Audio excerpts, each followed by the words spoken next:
All right, and hello everyone, and welcome to today's webinar on building a diverse skill set for a public health career.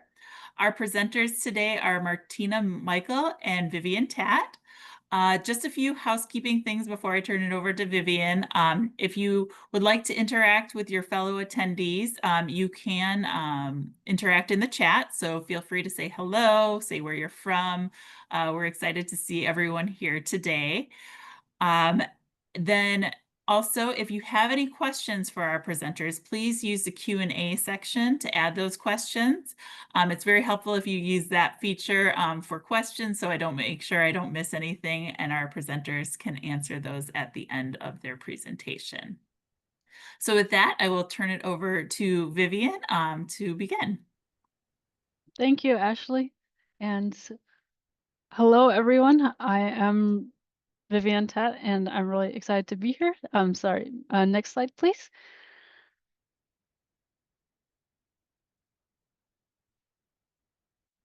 So I am so excited to share a little bit about how to navigate your public health career path.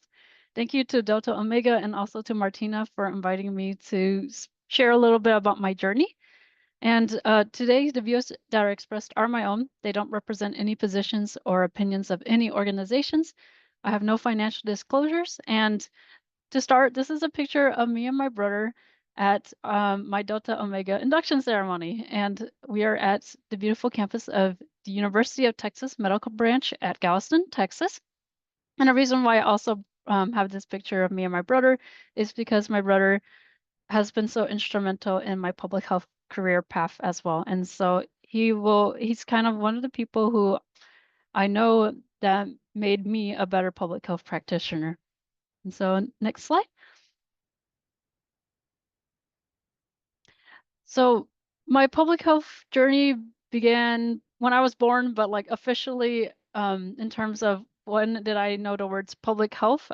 It was right as I was graduating from high school and I was applying to universities and I was trying to choose a major because I knew I wanted to be in health, science, and or medicine, but I wasn't exactly sure how. I was pre-med, but I really enjoyed doing research.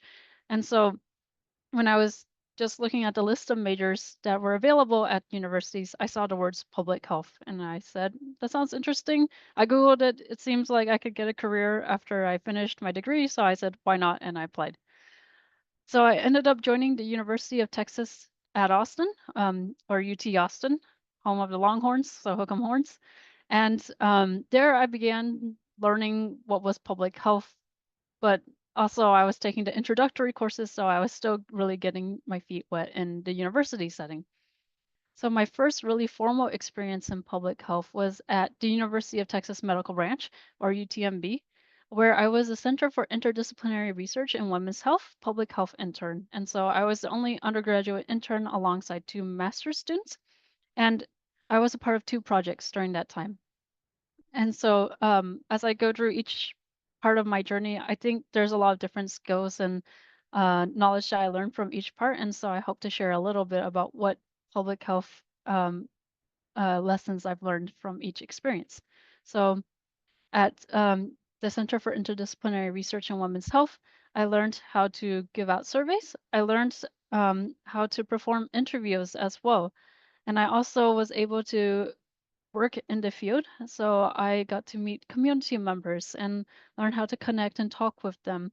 And one of the most rewarding parts of being a part of this Center for Interdisciplinary Research in Women's Health is that we were able to not only gain knowledge from the community members we were speaking with, we also were able to give some items that would be helpful for them in return. So we were speaking with pregnant mothers, and so after they answered our survey, we were able to give them baby clothes or baby items that were necessary for their child in the future. And so that was my first taste of formal academic public health. We had journal clubs. I learned how to read papers.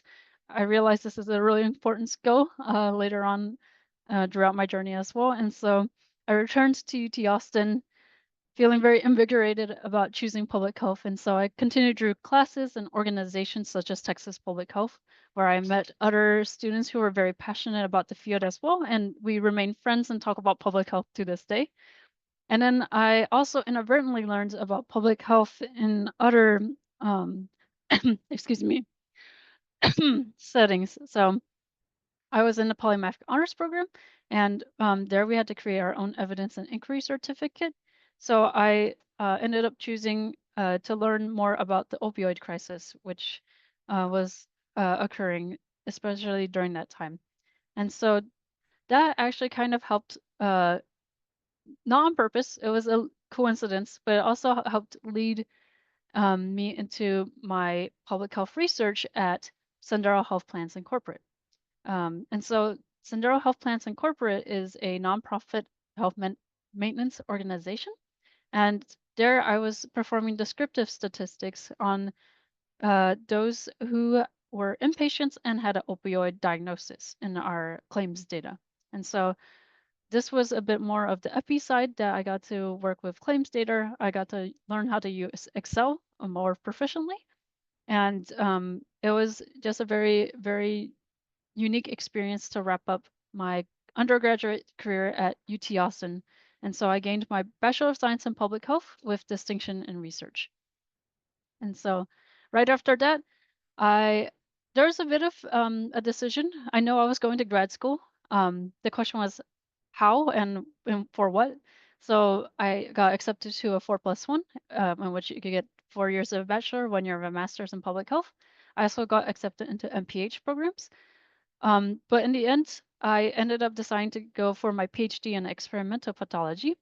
I had some other experiences that I'm happy to talk about later during the Q&A session. But this decision was driven because enjoyed working in a lab and I really wanted to research infectious diseases, and UTMB is the place to do infectious disease research. So with that, I went to UTMB. And next slide, please. Uh, I started my graduate studies. And so the fake background behind me is the Galveston National Lab. So that's where a lot of infectious disease work occurs, including where I worked. And so I was really enjoying my PhD, but I also know I really wanted a MPH, and I really wanted to also be in the community and work in public health. And uh, this this kept dogging me in a sense throughout my early years of my PhD, and then the COVID-19 pandemic hit. And so, like many, many other public health professionals, uh, my colleagues and I decided to try and do our best to help um, end the COVID-19 pandemic in a sense. And so we started an initiative called Taking Our Best Shot, or TOBS. And so initially, like I mentioned, it started because of the COVID-19 pandemic, but it really grew um, from this initial idea. So we had 4 different components to it. We have infographic challenges where we work with high schoolers. We go out into the community through health fairs.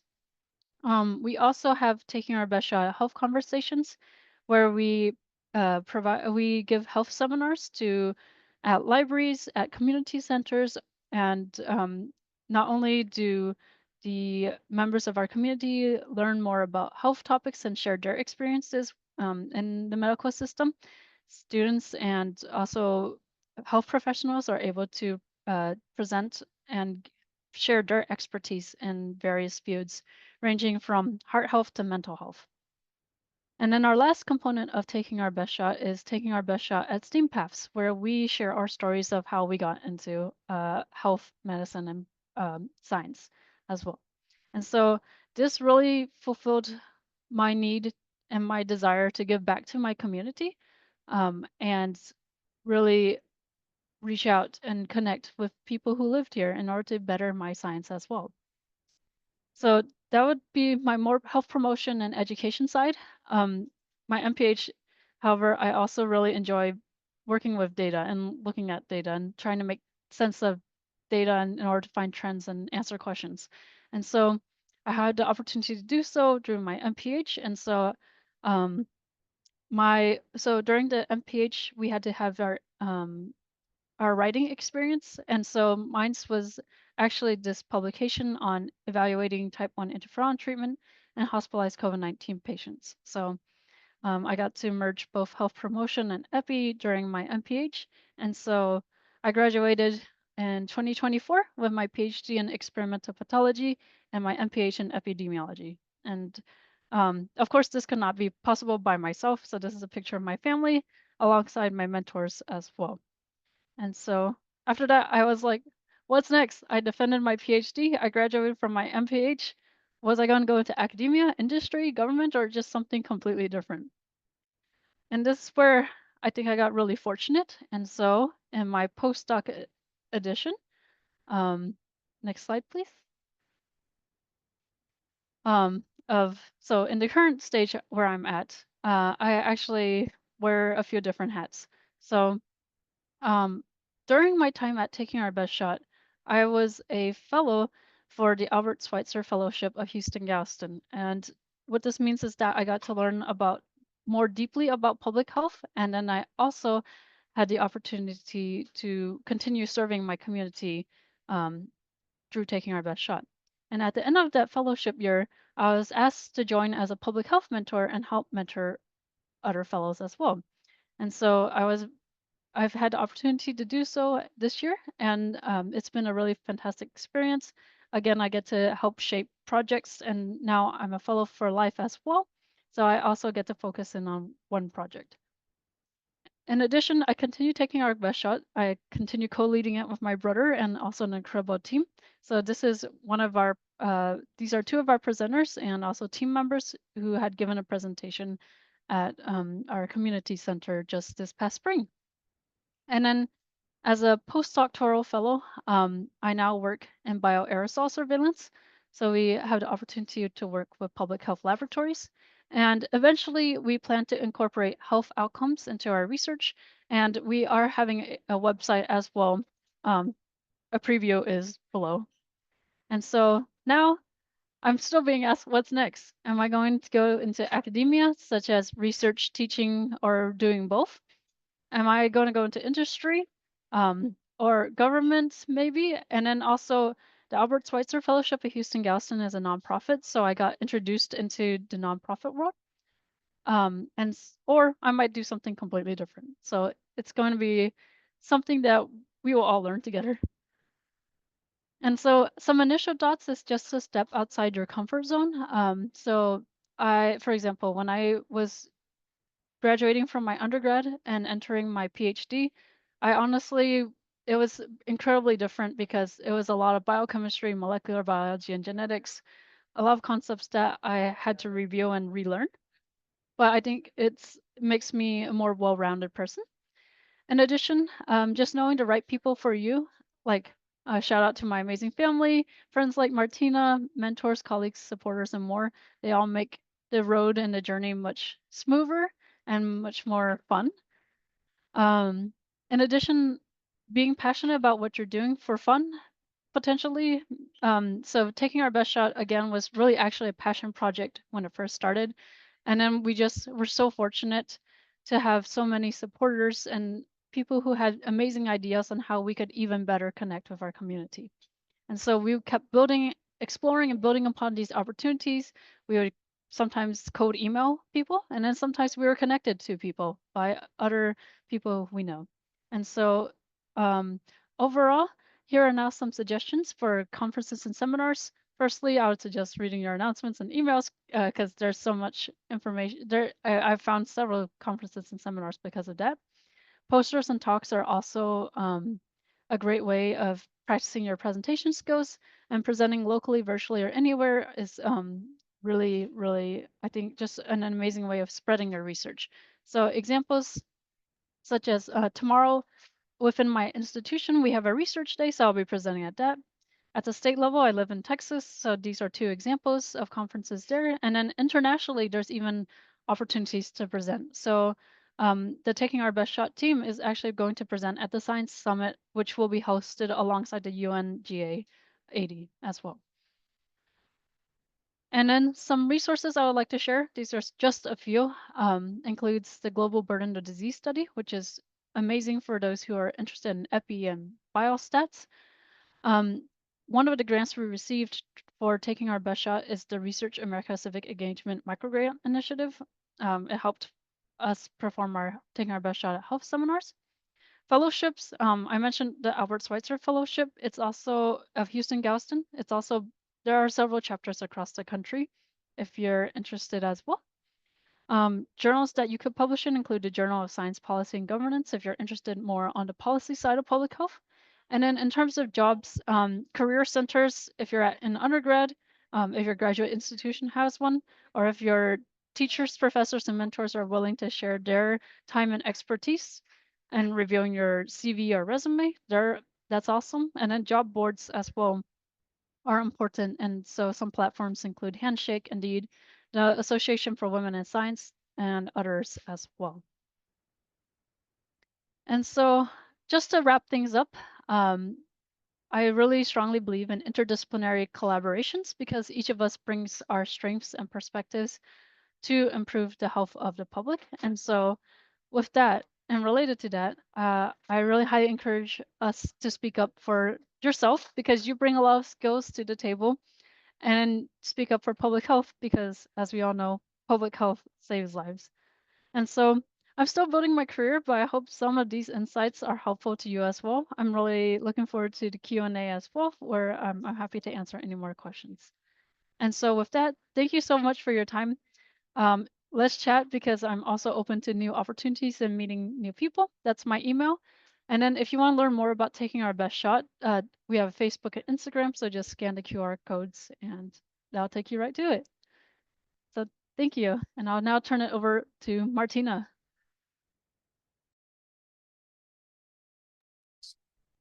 Thank you, Vivian. Good afternoon, everyone. My name is Martina Michael, and I am going to talk about leveraging internships and fellowship opportunities for career growth. So a little bit about myself. I am a trained general physician from India. I bring firsthand clinical experience in caring for women as I used to practice as a rural health physician, and I was involved in delivering babies for high-risk pregnant moms. I earned my master's in public health from the University of Texas Medical Branch, where I also met Vivian, where I was also selected for the Bill Archer Fellowship, which I did in Washington, D.C. I recently graduated and completed my maternal and child health improvement fellowship at the Texas Department of State Health Services, where I contributed to 5 statewide maternal health initiatives spanning from hypertension in pregnancy, non-medical drivers of health, needs for pregnant women, and mental health integration. I was inducted into the Delta Omega Honor Society in 2023 when I graduated with my master's. And I am very passionate about public health advocacy. I serve as a reviewer for the American Public Health Association and for the Texas Public Health Association. I also mentor students through the American Public Health Association LEAD program. And my personal research and work focuses on trauma-informed care, maternal mental health, and creating pathways for system-level awareness and policy change. So, how did I get to where I got to? I started just as any other grad student. Yes, I did have clinical experience from a different country, but when I came here, I started from ground zero and I started with volunteer opportunities. The reason that I'm highlighting this and I'm showing it in the flowchart here is because not everybody has a complete background or a complete profile when they're starting their public health career. A lot of us come from various backgrounds, some which are not at all health related, some which are closely health related. And I wanted to delve into how I can translate my skills from being in a clinical setting to a clinical public health setting. So I started as a quality improvement officer. I volunteered for this position in Galveston. There is a student-run clinic. It's a free clinic called Hope. And I started in this position in spring of 2022. I also became pretty proactive in my university, and that led to me getting a stage and a voice. My mentors and my professors saw my capabilities, and they selected me to be a This is Public Health ambassador for the Association of Schools and Programs of Public Health. to represent my university, and I started this position in summer of 2022. I also then started my applied practice experience. That's what we called internships, which were required for coursework in my university. And these were basically any opportunities that we can get between fall and spring period before we graduate. And I had two opportunities, one which was data focused. So I did a public health collaboration with the Galveston County Health District in fall of 2022. I looked into COVID-19 data with one of my peers, and we then looked at the results and showcased it at one of our presentations for class. The other opportunity was being a public health intern for East Texas Area Health Education Center. This also happened in fall of 2022. Here, I was looking more into qualitative data, looking into what social determinants of health and practice of all of the applications of what we were learning were. After my internships, I had the opportunity to be part of two fellowships. One was the Bill Archer program. This is where I honed in on one of my areas of interest, which was mental health care for moms. And I looked into specifically the incarcerated or justice involved population. That experience enhanced my skills a lot. And I was fortunate enough to then be accepted to the Maternal and Child Health Improvement Fellowship with the Texas Department of State Health Services, where I am. So looking into one of my internships with AHEC, what was the opportunity and what was something that I learned? I saw what it was to have healthcare professionals working in rural and underserved communities. I was able to see what the gaps were, what are the systems in place, and what worked in a different setting than working in a city or urban area. I participated in community health screenings, chronic disease education, and I also started to understand what social determinants of health look like. And it could be one person who we would help with the program, and that would be public health in practice. So this honed in on my long-term interest for rural maternal health, and it gave me firsthand insights into what the public health needs were for this specific population. My other public health collaboration was the Galveston County Health Department, where I worked as a public health intern. And here I looked into communicable diseases and reporting of these diseases. So we conducted patient education, community outreach, and I gained early exposure to how to deal with large scale data and the service gaps that are present in a community, even with the systems in place. Local health departments are a very powerful learning ground, and I learned a lot from mine. And that was something that I added to my CV when I applied for my fellowship program. And since I had experience in a local health department, the state health department looked on it favorably. My fellowships really honed in on my interest of maternal health. I looked into these fellowships when I was doing my internships. I wanted to specialize or have a niche and have it established, but I also wanted to grow. And fellowships and internships are a nice room and area to grow, make mistakes, learn from them, and have support systems and mentors guide you through them. So one of the fellowships that I did during my grad school was the Health Policy Fellowship through the Bill Archer Foundation. Here I went to DC for the summer and I worked on maternal mental health care and looked into what it was like for the justice involved population. I was able to develop skills like policy writing, federal agency engagement. I presented my topic and my policy brief and policy memo to congresswomen and congressmen, and developing strategic communication, knowing when to talk about the ideas that we are presenting, what is the environment like, what are the needs that they are looking into with nonprofits. And at my second fellowship, which I recently graduated from, Maternal Health Improvement, here it was a lot of statewide initiatives, which were maternal health focused. I learned a lot about what program implementation was, what it takes to implement a program in one county, how to make it into a transferable program, looking into what statewide stakeholder engagement is. Does it have to be only statewide, or can it be something that is nationally done? And what are the improvements and checkpoints that we have that we keep in place to improve a program, right from it being a pilot to a full-fledged, long-lasting program that is sustainable on its own? So why internships and fellowships matter? To me, it has always been a stepping stone to building a career in public health. It gave me exposure to various public health challenges, which I wouldn't have if I did not go through this process.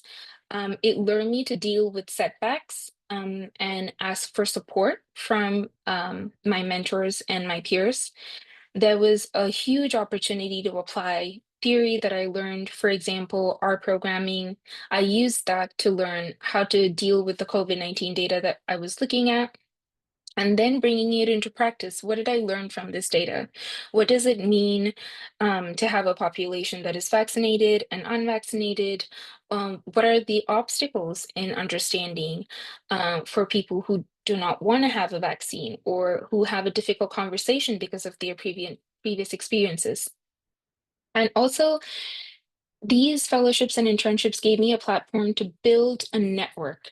I was able to learn from everyone that I was involved with. I learned through their journeys, through their failures, through their setbacks, and through their growth and successes. It helped me accept my failures and my journey and be patient with myself.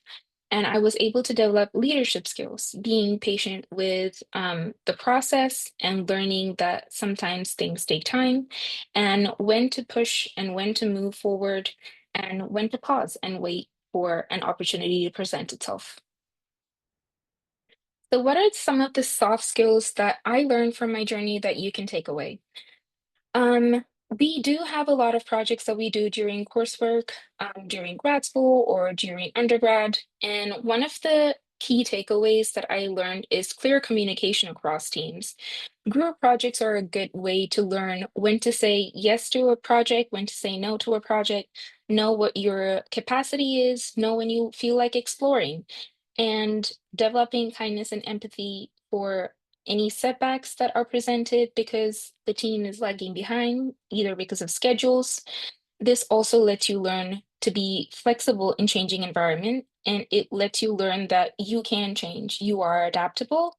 Um, Even if there is a little bit of fear associated with a changing environment, which is natural, it makes you more adaptable to a situation. And as we all know, public health is an ever-changing environment, so having this skill goes a long way.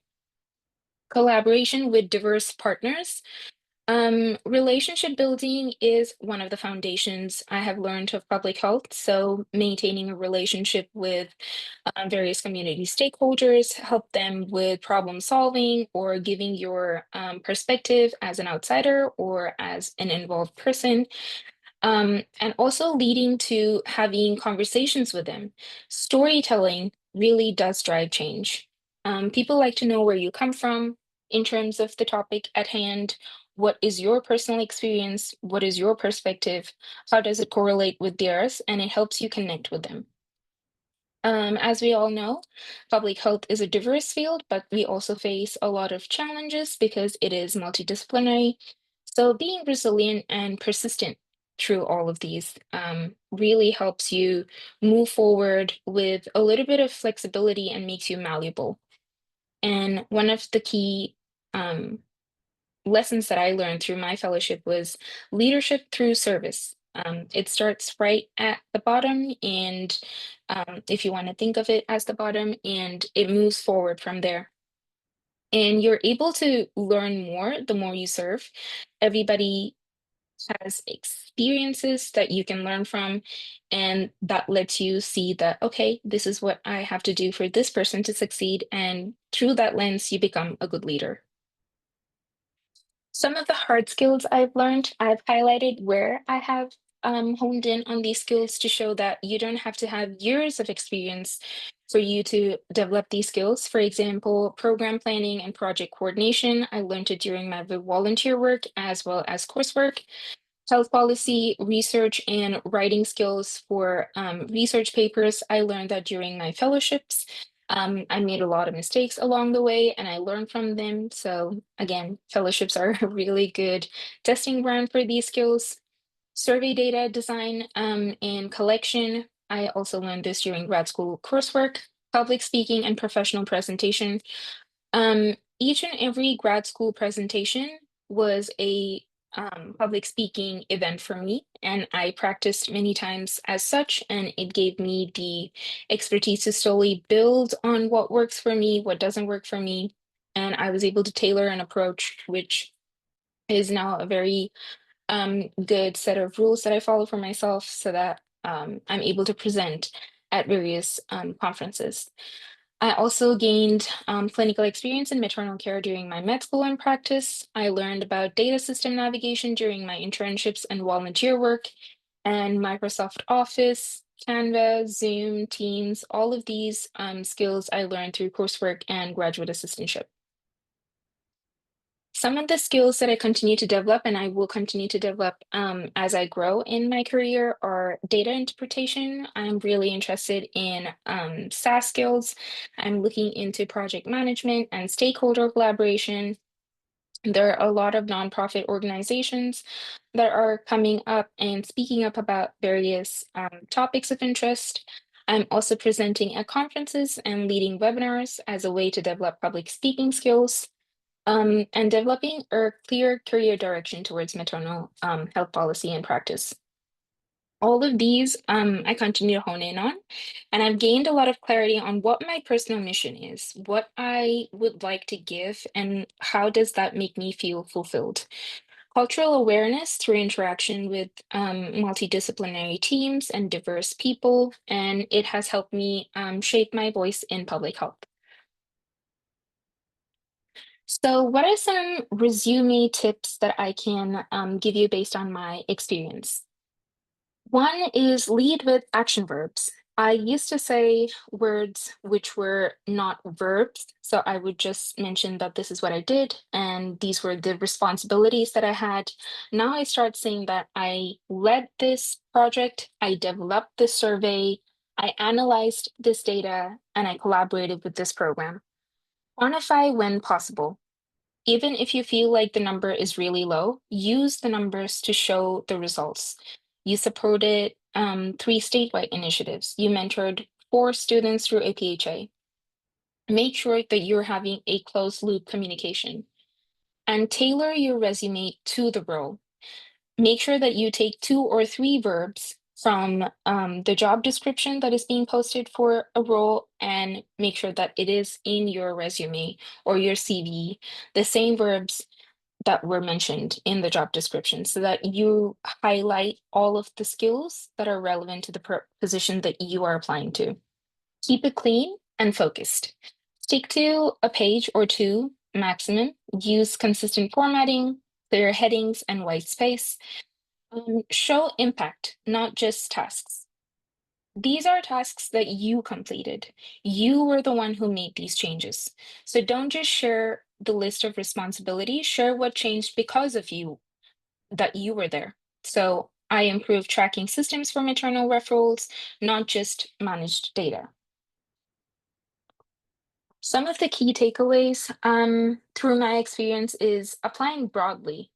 I did get opportunities for maternal and child health specific areas, but I applied broadly to infectious disease, research projects, chronic disease research projects. These were a couple of areas of interest of mine.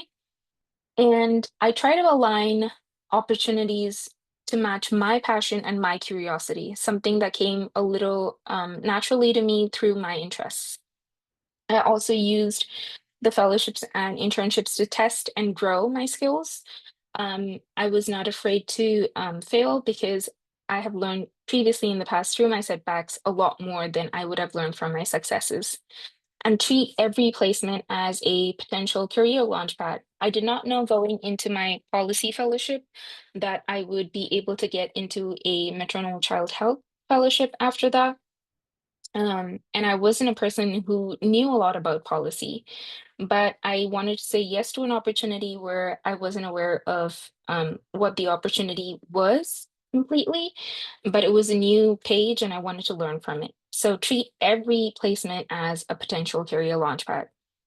Document and share your impact, whether it's a small change, whether it's a certification, whether it's a new position as a volunteer. Show your story as what you are doing in your role. If you are on LinkedIn or any other professional platform, share it with your community. It helps document your journey and it helps you showcase yourself to the community. Some of the tools for finding opportunities, I was able to find a lot of opportunities through attending conferences. In my experience, at least attending one conference during your grad school helps you see what it's like to be a public health professional. APHA, the American Public Health Association, has a lot of resources on their page. Ashley will later put the links to some of these in the chat. ORI's fellowship website, they have numerous STEM internships and fellowships on their website. The Bill Archer Fellowship is for students in the state of Texas, and it's for Texas institutions.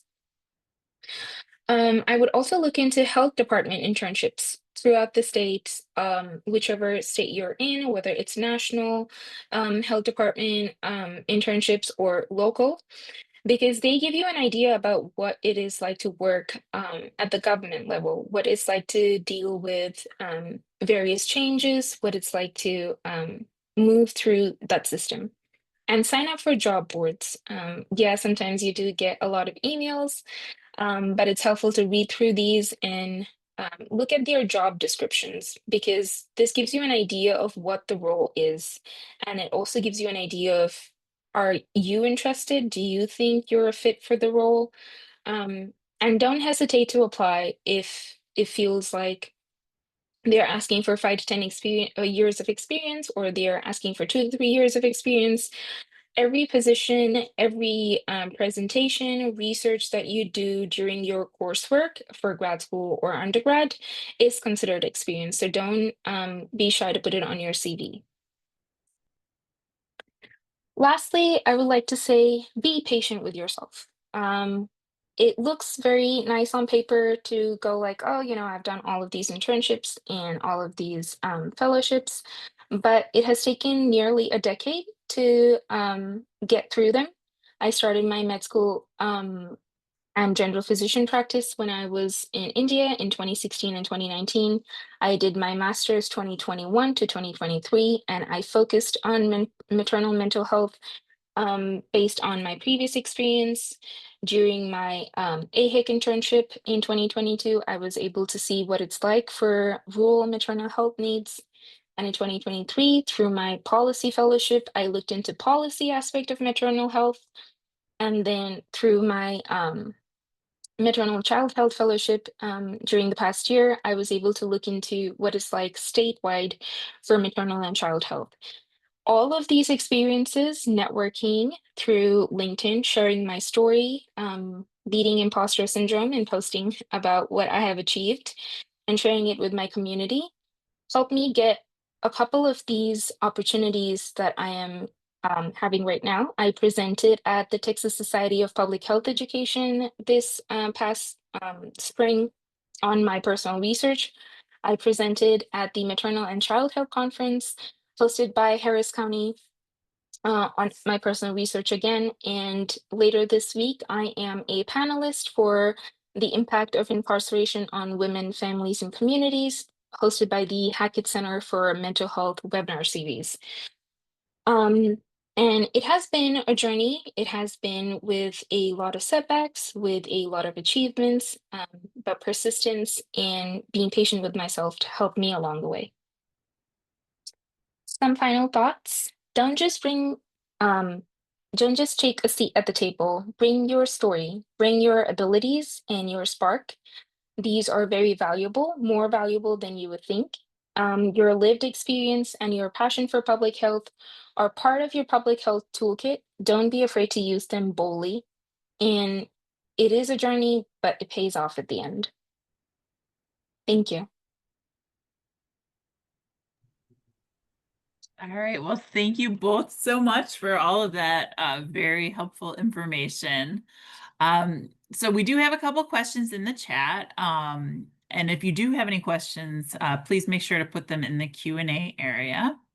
All right, so starting off, the first question we have is, do you have any recommendations for securing the Albert Schweitzer Fellowship? I'm interested in applying for the New Orleans chapter.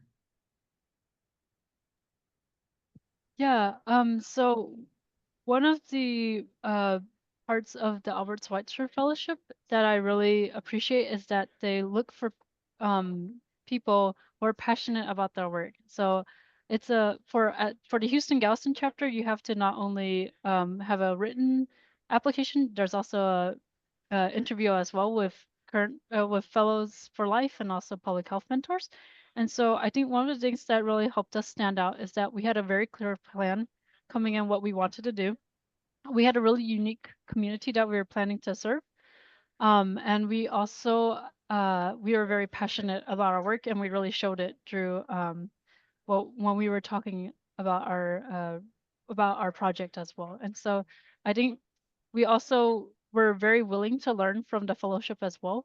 Like we also wanted to bring our skill sets and what we know to the fellowship as well. And so this might apply for everything in general, but like for the fellowship, it was definitely those were some key characteristics that I think were very helpful for us to secure it. Yeah, great. All right, so the next question is, when was the moment you knew you were making a difference in public health? There are so many moments. I'm not even gonna lie. I think one of the more recent moments is that when we were with taking our best shot, we were at Moore Memorial Public Library in Texas City. So that was one of the reasons we were also selected for the Albert Schweitzer Fellowship. We were working in a library setting, and they had not seen that before. But anyway, I digress. But anyway, so we usually bring food to the attendees because we wanted to support the local economy as well, because economic health also builds into all aspects of health. And so we would bring food usually, and then it was near Thanksgiving. We were giving a seminar on mental health, and then at the end of it, two of the attendees, like these sweet, sweet ladies, they brought us lemon cream cookies to share as well, and they're like, "Thank you so much." So that was a moment. For me, it was recently during one of my projects. I'm a numbers person, and I definitely feel better when I see numbers. It shows the impact, and I was able to survey 120 Texas birthing hospitals, and we were surveying them to see if they have a program in place where they were able to give out blood pressure cuff kits for moms who have hypertension during pregnancy. And 30 of them had the program in place. So we selected them and we were able to give out around 7,000 blood pressure cuff kits to 30 hospitals across the state of Texas. And looking at that, thinking that, okay, 7,000 moms who have hypertension during pregnancy will be able to monitor themselves by themselves at home, take charge of their health. Yeah, that was a really defining moment for me. Great, great. All right, so this question is from Martina. Were there any skills that you taught yourself outside of school or work that you feel helped? And I guess that can go for Vivian as well. So, Um, yeah, I would say for me, it was speaking up for myself. I was definitely someone who would know that I have these skills or would know that I can work at developing these skills, but I wouldn't say it out loud. But I started saying yes to a lot of opportunities, and I learned through saying yes to these opportunities to develop my skills. For example, I knew in fall of 2022, one of my classes would be epi based and it would be statistics and I would be learning R programming. So in the summer, I took an elective through the Golf Course Consortium and I did a Intro to R class with UT Health Houston. And that really helped me gain confidence in going into one of my coursework in the fall. So looking into opportunities that are present around you through various resources and reaching out to your grad school office or your undergrad office or even through APHA or various organizations through your state and learning through them during your free time. It doesn't have to be like an hour or anything out of your day. It usually takes me like 5 minutes to look through them and go like, oh yeah, okay, this might help. Um, and the time commitment is not as much as I thought it would be. So yeah, there was.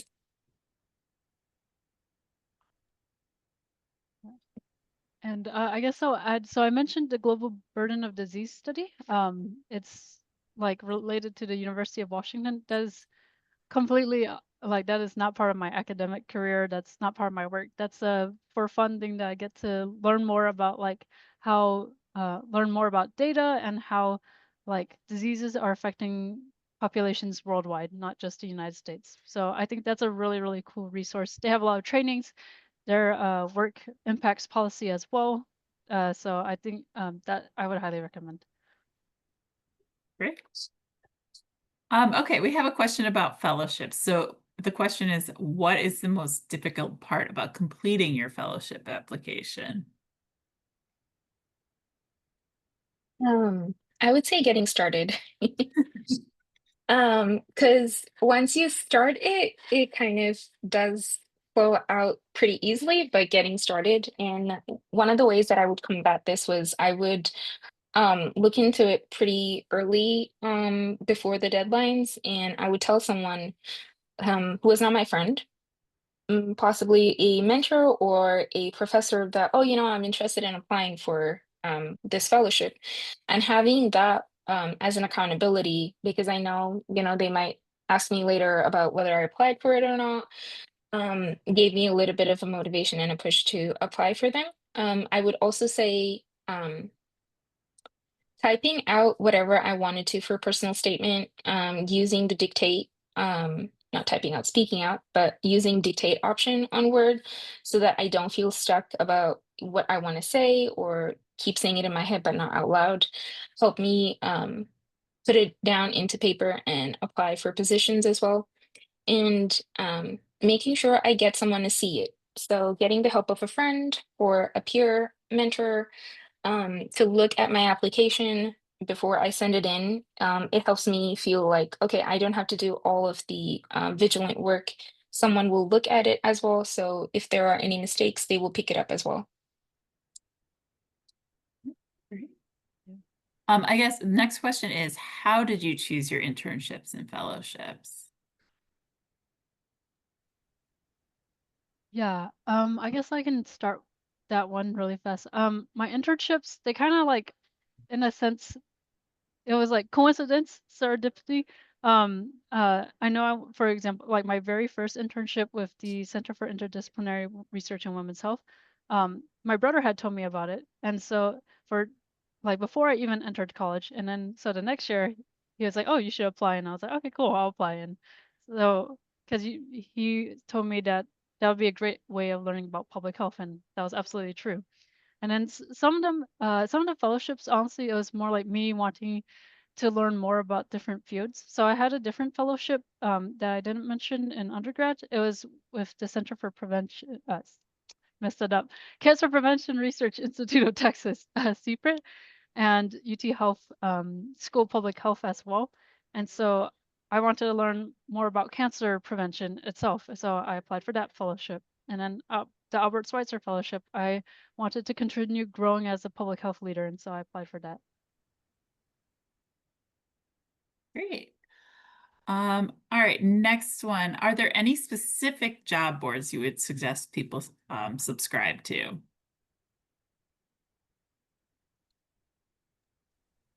I think so I have I'm subscribed right now to the Association for Women in Science, and also men are invited as well. Um, so that one I'm on. I also am there is also the Gulf Coast. If you're interested in staying in Texas and Houston specifically, there's the Gulf Coast Consortia's job board as well. That's of interest. And know there is another one that I have looked at, and the name is escaping me, so I will follow up with links later on. Sure, sure. Yeah. But there's lots of different job boards out there. Yeah. All right. Would you mind expanding your experiences in the biomedical sciences? Yeah, so I wear two different hats. So I'm in public health and then I'm also in the biomedical sciences. Mhm. So I mentioned the CPRIT UT Health fellowship that I had in my undergrad. I actually worked in the biomedical sciences during that experience. So that was one experience. During my undergrad, for those who are in undergrad, I also had the freshman research initiative at UT Austin. So that was another way of getting my hands into working with pipettes and stuff. And then so that kind of brought me to my graduate school experience. So my PhD, I studied the immune response to coronaviruses like SARS-CoV-1 and SARS-CoV-2, and that fit really nicely with my dream of working with infectious diseases. And so um, I got to um, I got to work in high containment laboratories, which uh, so I had to wear all of the PPE, like your apron, N95, everything. And now in my current role as a postdoc, I actually kind of walk this line between working in the wet lab and so working with my hands, but then also my lab is also computationally based. So I am anticipated to transition more into that role uh, probably within the next 2 months or so. Oh, great. Okay, so then the next question is, how precise do you feel like you have to be about your public health focus? Do you adapt your stated interests depending on your internship and fellowship opportunities? Yeah, I can get started on that one. Some of the resume tips I provided was also based on that, like looking into your job position or fellowship or internship opportunity and seeing what the verbs they use are. Sometimes they need you to just have some of the hard skills or know how to navigate it or be willing to grow. That is one of the best parts about internships and fellowships. They want you to show interest, be curious, be a learner, and they're willing to take you even if you don't have any prior experience to it or this is not your main area of focus for public health. I know that the Delta Omega Honor Society webinar series is also hosting a complete workshop on resume and CV building in the fall. I think it's in September. So if you attend that, you will get a lot more insight into what you can do to make your CV and your resume stand out, as they will go into it detail. But for me, I had 4 to 5 areas of interest, and I did adapt them for each internship and fellowship opportunity. But I also highlighted some of the skills that I have, which can contribute to each of them. So a lot of the hard skills and soft skills, irrespective of the area of focus, are the same. If you're a good team player, if you're someone who is able to do deadlines, or if you're someone who is able to be flexible with the job role, there are skills that are applicable for any area of focus. So sometimes it can be overwhelming because public health is so diverse to be narrowed in into each area of focus or go like, oh, can I go into this and then switch to a different role? It is very common in public health to go into one specific area and then move to a different area because the skills are very transferable and it's not something that has a very steep learning curve. So you will do great. Great. All right. Our next question has to do with setbacks.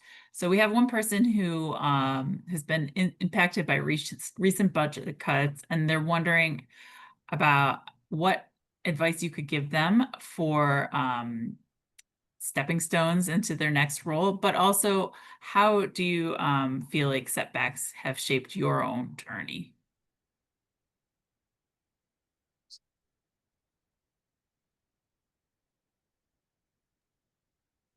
Okay, or Martina, do you want to speak first? Sorry, I tell you.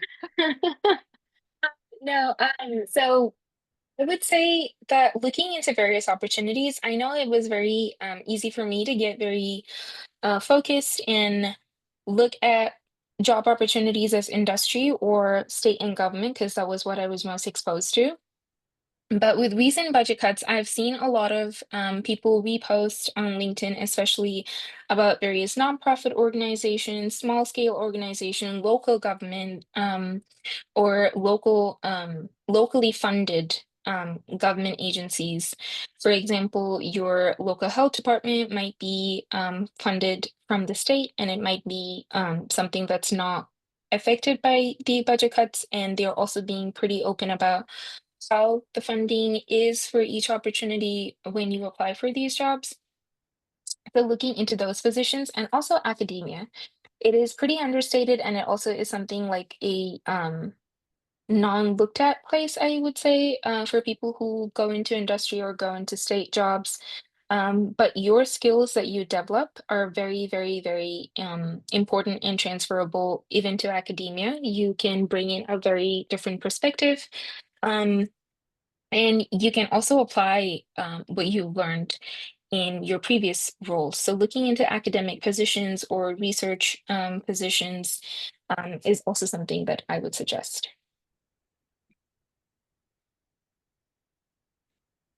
All right. We have a couple more questions. I think we'll get two more in. So next one is what is one skill you didn't expect to use in the long term? I'm gonna let Vivian go first on that one. I did not expect to use. This is a very personal thing, I think, because of like my situation, like because I work both on the bench and also in public health. Um, so when I joined my postdoctoral laboratory, I know it was computationally based. Like this is my lab, kind of drawing back to a previous question about like, do you need to really specifically hone in on a public health area? My laboratory here, we do bioinformatics and biomedical informatics, and like our project span to go like just hits everything. Like we look at endometrial cancer, we look at I perform bioaerosol surveillance. Another person in my lab looks at vaccines. Another person in my lab looks at different infectious diseases. So it's like very broad, but the skills that we need are what kind of brings us together. Um, so, but the reason why I laughed a little bit is because I completely thought my lab was computation only, and then I learned that it does have a wet lab component. So that is a skill that I did not expect to bring to this position. But I really am very happy to be on the bench. I tried to give it another one though. For me, it is being proactive. It is something that I really didn't think was something that would make a huge difference, but always um, that was the way that I got a lot of the opportunities that I got speaking to professors or speaking to stakeholders who come for a meeting or a conference about what opportunities they know about, or just hearing their story gives me an idea of an opportunity, and making sure I maintain those relationships, proactively emailing them, letting them know what my current status is, or, if I'm moving to a different position, looking for a different position, asking them how I can help with their organization, how I can connect them using my network. All of these were things that I developed over the course of these past 4 years, and it really helped me see that it is very useful for the other person on the other end of your conversation as well, for you to proactively start, because then they go like, oh, you are interested, oh, I can help you with this, you can help me with that, oh, this is a great resource, oh, you were thinking along the same lines as me, or oh, you have a different perspective, this will be useful for our organization.